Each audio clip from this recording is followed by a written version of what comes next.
Olá, boa tarde, bom dia. Meu nome é Ravi. Estou no podcast do Colégio Promundo. Sou do primeiro ano Malala e estou aqui com a professora Ananda, professora de Geografia aqui do colégio. Iremos falar sobre o tema do desmatamento, a perda da biodiversidade, sobre o Expomundo, certo? Bom dia, professora. Como é que você está esse dia? Oi, Ravi, bom dia, tudo bem? Primeiro eu quero agradecer, o convite de estar fazendo parte desse momento tão enriquecedor. E vamos lá, bater papo, que é o que interessa agora, trazer esse olhar mais voltado para as questões ambientais. Bom, eu vou começar com esse podcast fazendo a pergunta. O que a gente perde na prática quando é uma área desmatada? Bom, falar de desmatamento, Ravi, é algo que é um tema muito contextualizado nos dias de hoje. É uma temática que vem à tona. Quando se traz a ideia de áreas desmatadas, a gente vai trazer muitos impactos, né?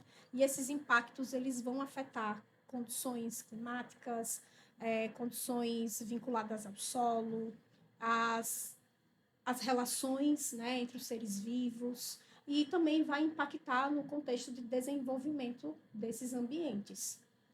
Tá. Na sua resposta, disse alguns impactos. Pode me citar alguns impactos que isso pode causar? Sim, esses impactos eles podem interferir, por exemplo. Eu vou trazer aqui o desmatamento voltado ao agronegócio. Hum, Tá? O agronegócio hoje é um espaço, que vem crescendo muito, mas ao mesmo tempo a maior parte do desmatamento está vinculado a esse agronegócio. As terras exploradas para o plantio, para a exportação, sendo que em torno de mais de 90% das áreas desmatadas vem daí. Então, se eu vou lá, se eu retiro aquela vegetação nativa, se eu utilizo uma área agrícola, naquele ambiente, e eu tenho todo um processo de poluição do solo, eu tenho desgaste daquela área, eu tenho uma poluição que também vai impactar os lençóis freáticos, isso vai chegar nos seres vivos que habitam aquele ambiente. E, claro, vai ter uma associação direta com o contexto do clima também. Então, são impactos que não são em loco, são impactos que, quando se associam, eles acabam sendo explorados e vai abrangindo também para outras áreas. tá. É realmente bem destrutivo mesmo. Aí já abri aba para outra pergunta. Existe a diferença entre desmatamento legal e ilegal? E na prática, isso muda alguma coisa? Desmatamento legal e Isso. ilegal, o próprio nome já diz, né? Legal é quando você vai lá e segue algumas diretrizes que tem um código florestal, onde essas empresas, por exemplo, elas precisam seguir o proprietário daquele local, seguir essas regras para poder utilizar esse solo, desmatar essa determinada área para um fim específico, causa impacto, certo? Certo. Mas o ilegal, além de causar impacto, ele também vai gerar uma multa. Porque o desmatamento ilegal você não vai seguir critérios. Você vai utilizar, vai explorar aquela terra sem que haja nenhum tipo de responsabilidade. Simplesmente o sujeito, o indivíduo, vai lá, destrói. E nessa destruição, muitas vezes, tem o poder da lucratividade, que foi o exemplo que eu trouxe aqui. A questão do agronegócio é um dos grandes exemplos, e inclusive a maior parte do agronegócio está vinculado a esse desmatamento ilegal, que Tá. é o grande problema, do Brasil. Não só do Brasil, mas como a gente está trazendo isso aqui em loco, para a gente ter esse olhar, do nosso país, que é uma Uhum. região que começa no centro-oeste e que vem se expandindo hoje para a região norte, para a região nordeste, com essa força do desmatamento vinculada justamente nesse processo do agronegócio. É. Então, sobre o desmatamento legal, um exemplo dele pode ser a construção de pontes, igual está tendo aqui, né, na cidade de Aracaju, a ponte que vai passar perto ali da Farolândia até a Coroa do Meio, Sim, certo? Pode ser dado um exemplo de desmatamento legal, certo? desmatamento ilegal, E não, vamos lá. legal. É legal, na construção, assim, de construções civis, por exemplo, de Isso, prédios, pontes, isso pode ser citado como um exemplo de desmatamento legal, certo? isso. É, Podemos citar as queimadas como um desmatamento ilegal. Vamos lá. Essas queimadas elas vão ser consequência dessa área que vai ser Desmatada, desmatada. certo. Então, se eu desmato essa área de uma forma legalizada, uma consequência vai ser um impacto. Então, como eu disse, mesmo legal ou ilegal, o impacto ele vai acontecer, certo? Então, quando você fala de queimada, vai ser uma consequência justamente da exploração dessas áreas. Então, importa se ela vai ser uma área legalizada ou não, mas a consequência vai ser queimada, e queimada é um impacto ambiental. Então, já abrindo para isso mesmo, o que já está sendo feito que realmente pode funcionar futuramente? Bom, hoje nós temos regras, né? Hoje nós temos ajustes de códigos, né? Código florestal, por exemplo, nós temos uma legislação, e essa legislação, à medida que passa, ela vai tendo mais um critério específico para buscar minimizar esses impactos. Só que, infelizmente, existem brechas. E, como a gente já conversou aqui, né, essa questão da ilegalidade, que é muito grande ainda, acaba aqui burlando essas regras. Cresce a percepção de um cuidado maior dentro da lei, a lei ela acaba ficando um pouco mais ampla, mas ainda a gente vai se deparar com os processos, os trâmites e as formas de burlar essa legislação para continuar trazendo formatos de impactos ambientais diferentes que vêm causar esses problemas todos que a gente vem discutindo.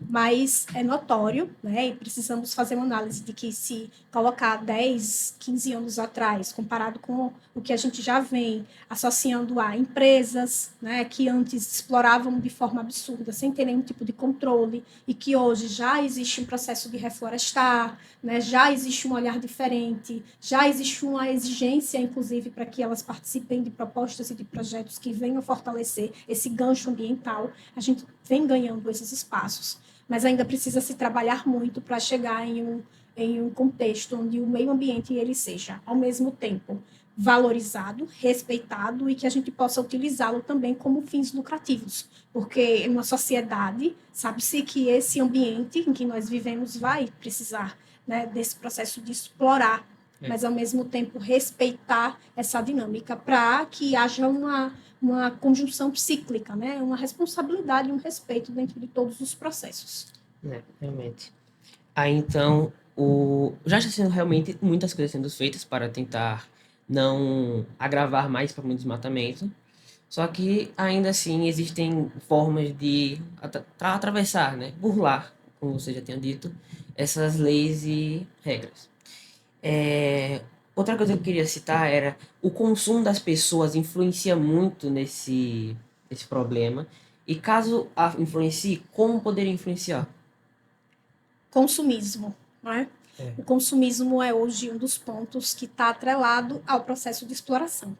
Então, se você observar direitinho, imagina que eu tenho uma empresa, né? E eu preciso do lucro.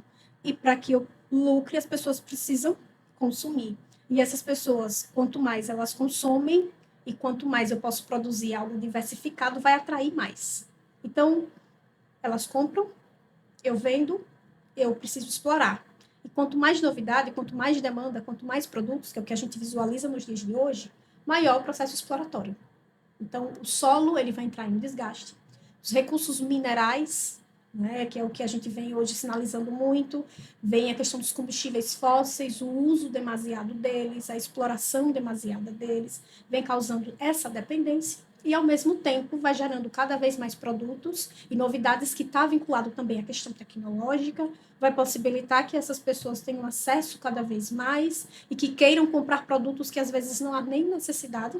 Aí a gente já associa essa conjunção ao processo capitalista, que faz com que a gente compre cada vez mais e queira ter objetos que não são necessários, e estamos contribuindo para esse processo exploratório. Certo. Diante dessas várias situações, por exemplo, no futuro, o que você acha que vamos ter feito com a biodiversidade, essa questão? Sabe o que eu acho interessante?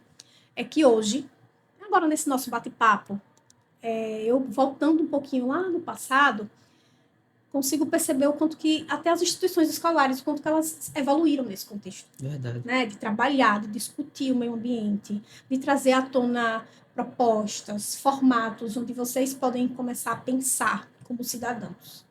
Né? Coisa que lá no passado a gente não tinha essa percepção toda sobre a condição ambiental, sobre esses problemas e esses impactos, tanto que não era tão divulgado assim, e todo esse contexto do aquecimento global, as mudanças climáticas que a gente vem visualizando, o regime de chuva muito alterado, os ventos catastróficos em alguns lugares, tempestades. Isso faz com que vocês tenham um contato maior e desenvolvam possibilidades de buscar, né, à medida que vocês forem crescendo e se inserindo na sociedade, alternativas, maneiras de ter uma consciência do uso, ter uma consciência do consumo e, ao mesmo tempo, ter uma percepção crítica sobre cenários e contextos que surgem no dia a dia da gente.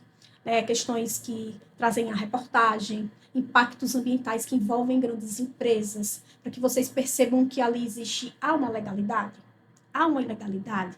Onde está a lei? Eles seguiram esse processo? Então, formar esse pensamento crítico dentro das instituições escolares, com base nos contextos vinculados à questão climática, meio ambiente, já traz essa noção de demandar uma responsabilidade e um olhar maior para a geração que está chegando agora. Então, esse é um dos pontos, inclusive, que acredito que traga esse formato de preocupação, de responsabilidade. Chegar nas gerações que estão vindo aí, para que essa responsabilidade maior, essa cobrança e essa percepção, ela seja mais intensa. É realmente muito importante que as escolas de hoje em dia estejam aplicando esse conhecimento sobre o desmatamento, o que está sendo feito nas florestas e o que a gente pode perder com algumas espécies entrando em extinção por conta desses desmatamentos. É realmente muito importante que as escolas estejam influenciando as crianças, né, a se conscientizarem para essa situação que nós passamos. Bom, muito obrigado por esse bate-papo, tá, Nanda? Eu espero te ver no próximo, certo? Eu que agradeço, né? Espero, inclusive, que sábado, né? Eu já estou com todas as expectativas que vai ser um sucesso e que é como a gente estava conversando aqui, né? Que toda essa abordagem, toda essa percepção, toda essa pesquisa seja colocada em prática e que vocês possam trazer esse olhar crítico. Já vai começar no sábado. No dia 25 de abril, teremos nosso evento Expo Mundo, que trata de situações que está acontecendo hoje em dia, certo? Dos desastres ambientais, que o Expo Mundo retrata para os alunos trazerem meios sustentáveis de resolver esses problemas, certo? Através de pesquisas feitas de assuntos, certo? Que estão tratando como desmatamento, o agronegócio, entre outros. Então, eu espero que você esteja lá, dia 25 de abril, no Yacht Club. Muito obrigado.